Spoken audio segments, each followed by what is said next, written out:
The other thing I just wanted to say today, so far the sites I have stayed up. We had a problem with that old Do Ask Do Tell site, but it's back up.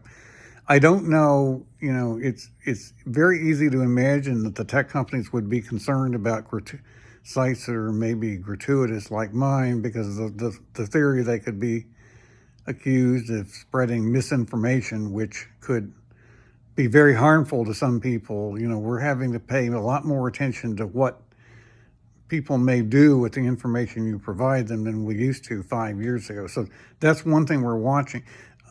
It's very important to me to have my own voice, as I said in the last video, and we're working on paring that down to something that is simpler and more politics proof.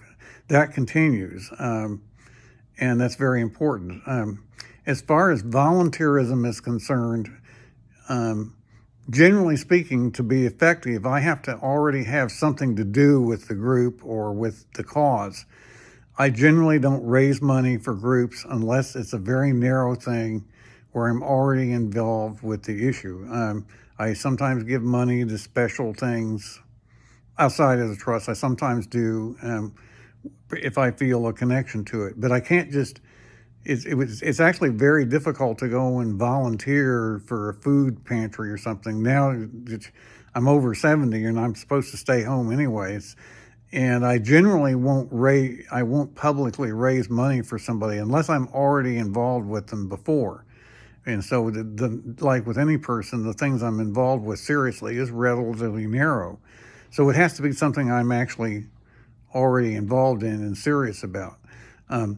I know that when I talked about the imaginary friend problem a couple of months ago, there's the whole issue that I tend not to find, providing for other people or having them depend on me particularly satisfying if they're not already intact. And the whole upward affiliation problem. And that can have, if you draw it to its logical conclusions, and then there's an external event, there's a wartime situation or something, that can have serious implications. I realize that.